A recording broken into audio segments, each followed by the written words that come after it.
Keep it high, keep it tight. I'm Jay Mercer, review guy, back to bring you another 5-minute review.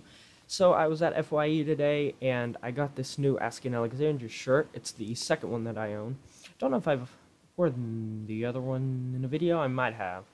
But I thought I just reviewed From Death to Destiny, and I have reviewed their self-titled album, so why not continue with the discography and review Stand Up and Scream.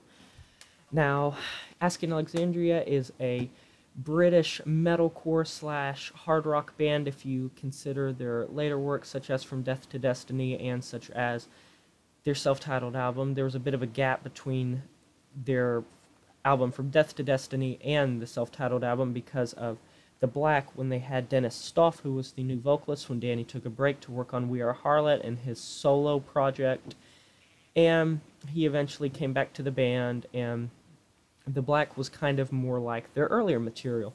This is their first studio album that was released, and if you are a metalcore fan, I feel like you know this name, and more so, I feel like you will absolutely know what metalcore was at the start.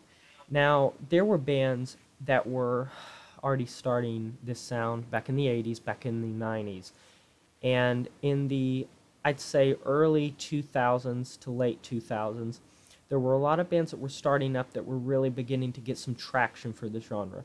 In the you had bands such as Killswitch Engage, As I Lay Dying, Bring Me the Horizon, and Asking Alexandria. Now, they formed fairly early. They formed, I believe, in 2006, was it?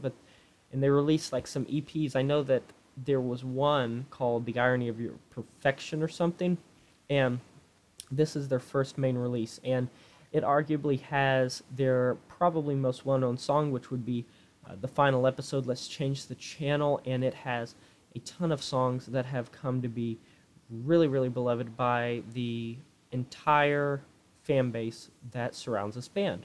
And Asking Alexandria has one of those fan bases that are very kind of, what's the word I can use, very harsh, at times they're very serious about what they want, and they're very serious about the band that they enjoy, and there's nothing wrong with that. There's nothing wrong with that at all.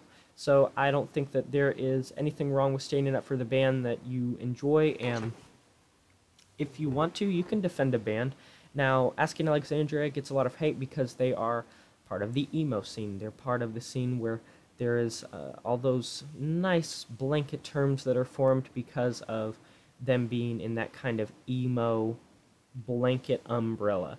Now, while they do have kind of emotional, heartfelt lyrics that mirror a lot of the early emo bands and a lot of the post-hardcore bands that were kind of clinging to more of an emo side at the time, I feel like this album really kind of jump-started a career that only went up. I think that they fine-tuned their sound more and more over time, and they really spun a type of web that increasingly got them momentum, and they did leave behind some fan base when they changed their sound over time. Reckless and Relentless had a lot of fast pace, and it was a lot like Stand Up and Scream, but it did have some soft stuff. And then From Death to Destiny blew it out of the water and had a lot of kind of more hard rock type of feelings. And then when The Black came out, it was a completely separate album from the other ones in their discography, and then they came out with their self-titled album, and it was kind of more like From Death to Destiny, but even more so, because From Death to Destiny had some kind of faster, harder songs, and the self-titled album maybe only had a few. But Stand Up and Scream, it's almost like it's not the same band, despite it being made up of the same exact members, Ben Bruce and Danny Worsnop.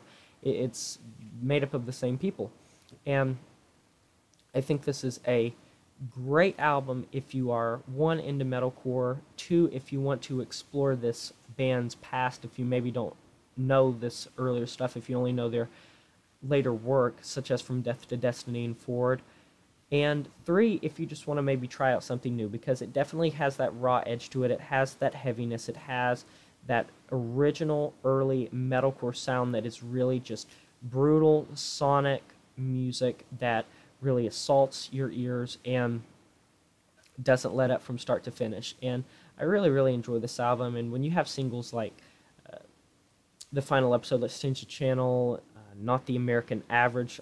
Yeah, Not the American Average. I personally like A Candlelit Dinner Within a Mortar the most out of all the tracks. This whole album, it's actually one of my favorite Asking Alexandria songs. But anyways, guys, this has been Jay Morse Review Guy. I'll talk to you next time. I'm going to give this album a 7 out of 10. It's not perfect. It has its faults. But at the same time, I feel like it really helps this band start. So this has been Jay Morse Review Guy. I'm signing off, as always, saying farewell.